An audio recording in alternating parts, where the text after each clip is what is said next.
Welcome to Globewatch with me, Charles Obune, aired from the Israeli embassy here in Yaoundé, Cameroon.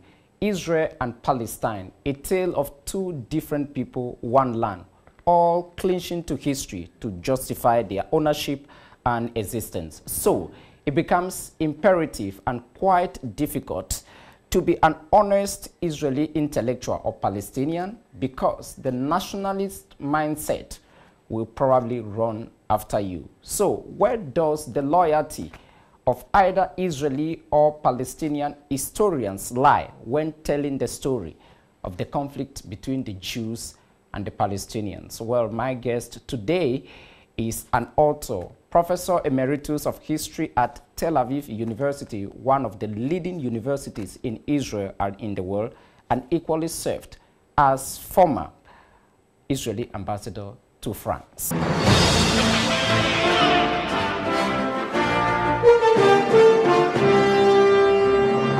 Eli Banavi, welcome to Globewatch.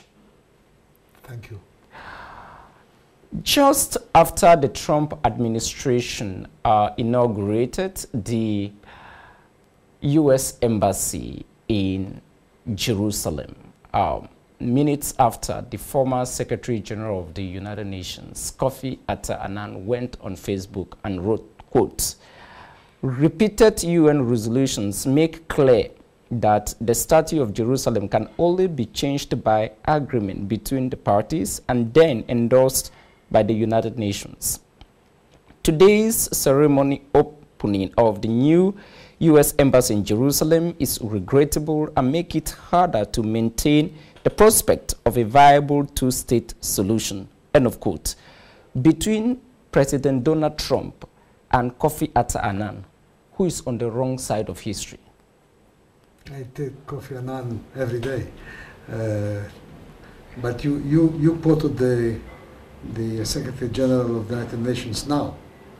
The then United Nations Secretary General? Yes.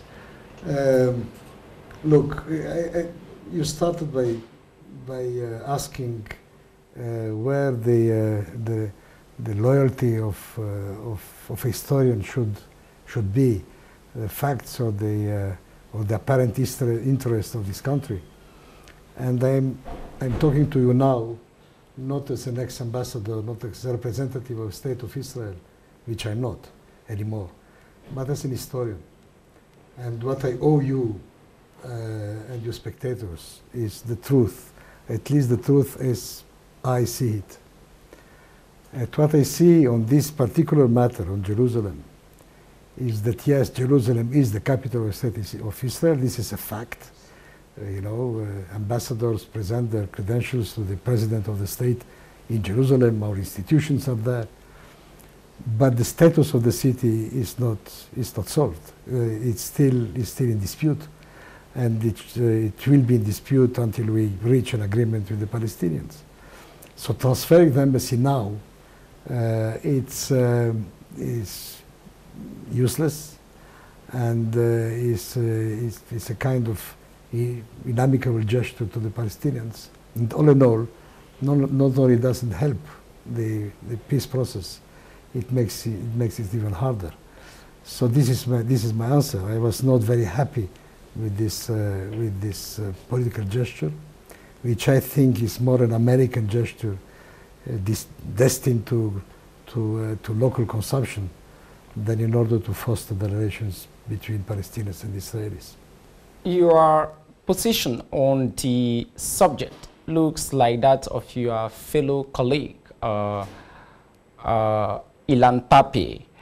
I just wonder, when you say that it's a bit harder for a two-state solution, how your fellow countrymen read you when they will tell you that for 3,000 or 400,000 years, even before the birth of Jesus, from the creation of the world, Jerusalem has been the capital of the Jewish people. And do you think that the Palestinians have a right to a portion of this land? Look, I'm not Ilan Pape. Ilan Pape is a fierce anti-Zionist, which I'm not. I'm a Zionist in the sense that I believe in the right of the Jewish people to their own nation state, and Dylan Pape is against it. I mean, it's not the same type of intellectual, which is his right, of course. And you ask about the position of my fellow citizens. It depends. We are a deeply divided society politically. There are many people who think like me. There are many people who think like the Prime Minister. It's a fierce debate. Unfortunately, I am not in power. It's the others who are in power. So, going back to Jerusalem, this story about thousands of years of Jerusalem being the capital of the Jewish people, it's a fact. I mean, we did aspire to Zion. Zion is another name for Jerusalem. Jerusalem is very important for us. It's the center of our national ethos. All this is true. But the Palestinians don't have to accept this. I mean, they have their own narrative. So what I want to make very clear, that what we have in Palestine, Palestine-Israel, is the clash of two narratives, which are legitimate. And peace can arise only from this clash of narratives. When you agree that there is an unbridgeable position, you know, they will not agree with our position, historical position. We won't agree with theirs. But once you understand that, you put this aside and you see what is possible to do now in order to allow people to live, simply to live. Most people have said that for peace to reign between Israelis and Palestinians, there is an extensive need to use the historical material available. You are a professor emeritus of history at Tel Aviv University, and you know the history of Israel extensively so well, just like Josephus, you know the person I'm referring to. What would be the right historical material to use to end the carnage? I could give you a huge bibliography, including mine, but I am of the opinion that in order to reach an agreement, you must leave aside history, mythology. We can't start with the times of Jesus, or the times of Moses. It's useless. What you should do, as I said, is acknowledge that there is a difference. There's a difference of historical approach is unbridgeable, and see how to sort out our problem in order to allow people to live, simply to live. It's a political matter. If you transform a political diplomatic matter into a historical religious matter, you are doomed. You cannot reach any understanding whatsoever. We must treat this, go back to the conflict between two national movements, and to see how we divide the country, how we divide the land in order to be able to live together. This is the only position. If you start with this, with going back to historical times, mythical times, we are as good as the others, and we never reach an agreement. Well, you say we should keep history aside, we should keep the mythologies aside, but you know John Mackey, this is somebody who believes so well in the famous God's foreign policy, deeply rooted in Genesis chapter 12, which I'm going to read a portion to you. And the Lord said to Abraham, "Go from your country, your people, and your father's household to the land I will show you. I will make you into a great nation, and I will bless you. I will make you your name great, and will make you a blessing, and I will bless those who bless you, and whosoever curses you, I will curse, and all peoples on earth will be blessed through you." Israel, I'm talking about. Great. Where are we going from there? I mean, this is fantastic. But shall I try to convince my Palestinians, my Palestinian friends or adversaries, however you want to call them, to accept this narrative? You can't. I mean, this is something which is deeply rooted in a religious outlook.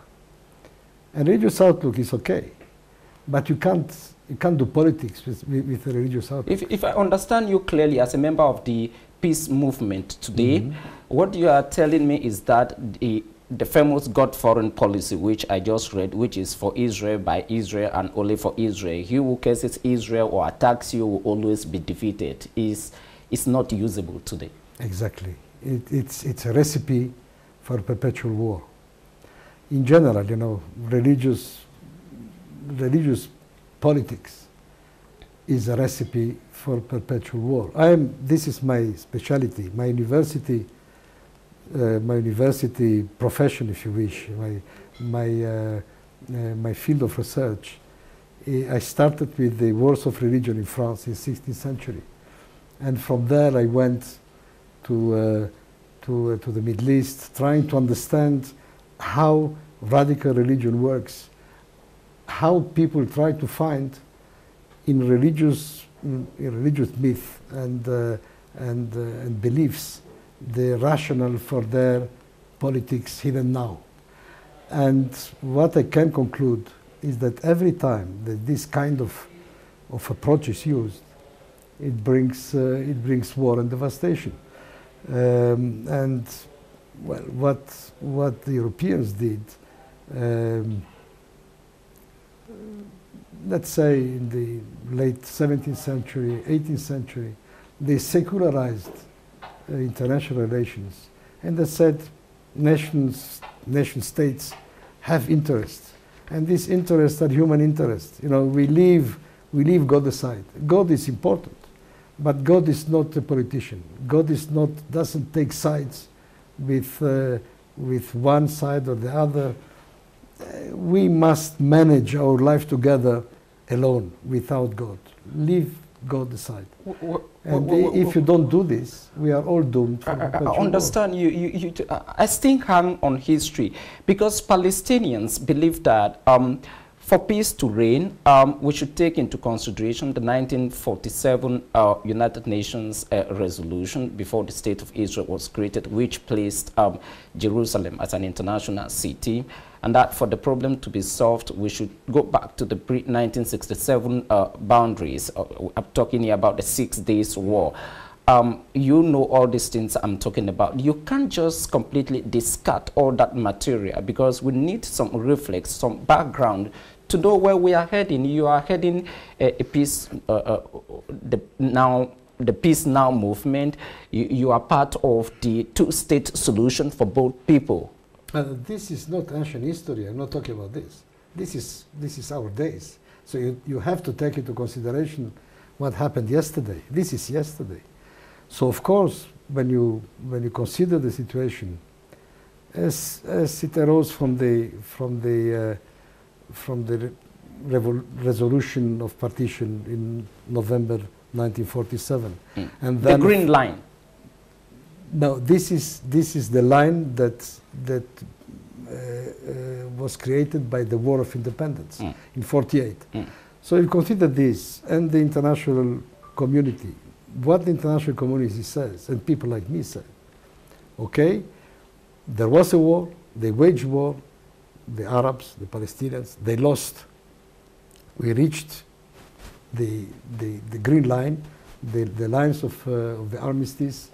This is okay. This should be the borders of the State of Israel, and we must reach an agreement on these lines. There will be the Israel in its borders and the Palestinian state in its borders, namely in the territories that we conquered in '67. This is the solution. From Jerusalem, it's not to go back to the corpus separatum. It's to have two capitals, a Palestinian capital and Israeli capital in the same city, leaving it united physically. We are not going to build a wall in the middle of the city, and having a kind of shared municipal council in order to manage the daily life of the people living there. This is the only solution reasonable. I believe and I hope that one day we reach this solution. And we were several times, we were very close to reaching it, very close. And we missed it every time. And again, I'm not blaming this or that. I think that that the responsibility is largely shared by both parties. I could analyze every step why we couldn't reach it, but I still believe that in spite of all the difficulties, the only way to go forward and to reach a solution that allows both of us to live in peace is this one. Roughly 850,000 people live in Jerusalem. The composition is... How many? Roughly 850,000 by the statistics I have. About 37% are Arab, 61 are Jews, and you have a very small Christian population. I just wonder why Trump's decision to unilaterally declare Jerusalem as the capital of Israel makes a lot of noise today, when we know that before 1980, countries like Costa Rica, Netherlands, their embassies were based in Jerusalem as the capital of Israel. Why do you think that is Trump's decision, which is a bone of contention, when Costa Rica had nobody was complaining? Because in 1980, we decided by law to declare the whole of Jerusalem is the capital of Israel. What I'm simply saying is that what President Trump did is not new. You're perfectly right. It is not new. So the problem is not what he did, but the way he did it. I mean, when you do something like this, let's say President Trump would have said, okay, I'm recognizing reality, simply reality. This is the capital of Israel, and I decide to transfer the embassy from Tel Aviv to Jerusalem. And I guess many other nations would have done it, including Cameroon. I went to fetch my visa in the embassy which is in Tel Aviv, a suburb of Tel Aviv. Cameroon would have also its embassy there. But it could have added this. I'm prepared to put my embassy, the American embassy, in Eastern Jerusalem for the Palestinians. Everything would have looked differently. The reason it took such a scandalous turn is because it did it, not only did it unilaterally, but it did it on one side only. He said clearly, Jerusalem is off the table. You're on the table. So you Palestinians, you have to live with this. I decided to transfer the American embassy to Jerusalem, and this will be the capital of the Jewish state, and only of the Jewish state. This is the difference. It's not what he did. What he did, it's okay. I mean, I am the first to recognize, of course, that this is my capital. But the way he did it, this way of brushing aside everything which is not us, this caused the uproar, and hence the declaration of the Secretary General of the United Nations, inter alia. You know. There are so many occurrences in the Middle East today. The war in Syria, which is in its 7th year, which is already more than the duration of the First and Second World Wars. Then there is this withdrawal of the Americans from the Iranian nuclear deal. And Israel's most decorated soldier in history, your former Prime Minister, I'm sure the one who made you ambassador to France, Ehud Barak, has said that the departure makes the situation in the world, quote, more uncertain. As a historian of Middle East politics, what do you make out of that? Out of what? Out of the fact that the Americans have left the Iranian nuclear deal. Is it more of a danger or a blessing to the stability in the Middle East? You will find it very hard to find something that Trump did and I am happy with. There is no American president who has delivered to the Israelis when it comes to electoral promises more than President Donald Trump. I don't believe it is doing us any favor. I think that with friends like this, we hardly need enemies. I mean, what did he do? President Obama, whom the Israeli right loves to hate, President Obama did for us infinitely more in terms of practical help, in terms of armament, in terms of money, in terms of everything. He did for us a lot. What Trump is doing is symbols. And there are symbols which are fixing us, which are sticking us in the position of us against all the others. We are the only, we and the Saudis, we are the only allies of the Americans right now. So this is a very unhealthy situation. What I expect from an American president, and I'm saying it again as an Israeli patriot, is a president who is willing and capable of helping us to solve the Palestinian problem. This is an existential problem, because if we don't solve it, we'll have the possibilities are to lose our Jewish state or to become an apartheid state. You remember the Mohammed al-Dura incident, right? This is when there was a problem in the Gaza Strip and whatsoever, and one of the French journalists, cameraman, had to film it and publish it, and you wrote an article in one French newspaper called Marianne, and this is how you described him, quote, propagandist in the service of the Palestinian state. This was broadcast on France 2, and the reality is the material they published and the filming was correct, but you decided to counter it. I just wonder, when you say you defend the two-state solution, even when we have video evidence, you prefer the one that tells the story of Israel than the one that tells the story of the Palestinians. We are talking about the Muhammad al-Dura story.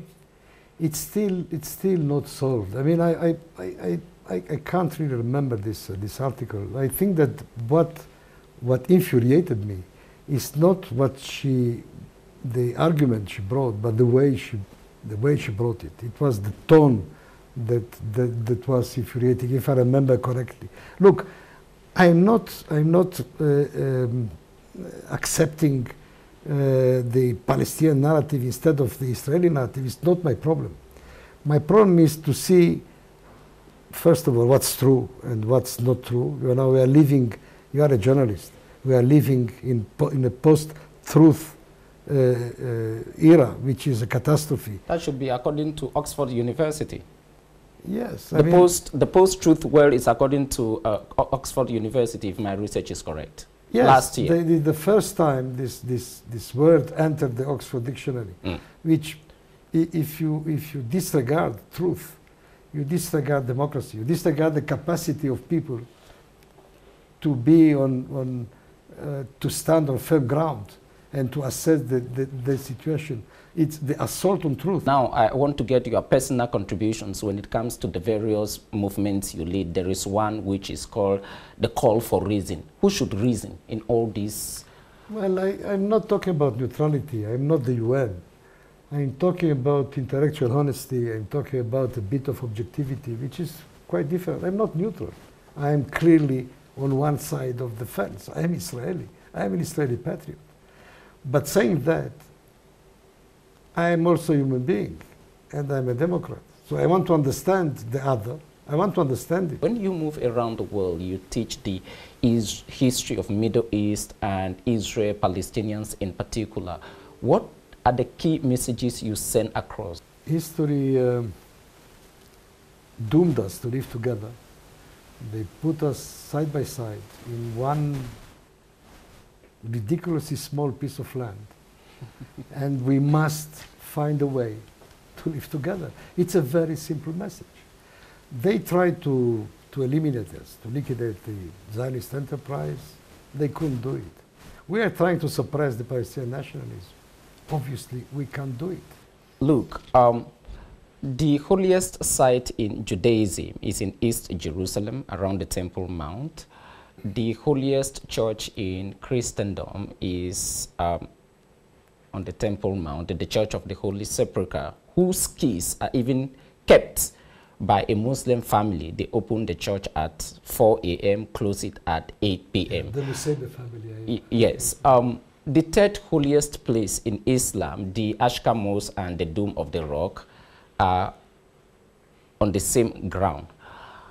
How do you correct such historical accidents or circumstances between Palestinians and Israelis. Everybody is claiming that particular area. Yes, I know. I know. It's 1 square kilometer which concentrates all the madness of the world. I know that. So I have to live with this. So what I'm saying is, let everybody have its share. I mean, Christians, they don't demand anything. They are very happy with the Holy Sepulchre. There is no problem. They don't demand sovereignty. The problem starts when you confuse a very ancient aspiration, you know, religious aspiration, and a modern notion like sovereignty. And you say, okay, in order to fulfill my dream of being able to pray there, I need to be sovereign there. And this is not so. This is not so. I can still go and pray there without being sovereign. So in my opinion, and this has been discussed, and we have models of solution of this problem.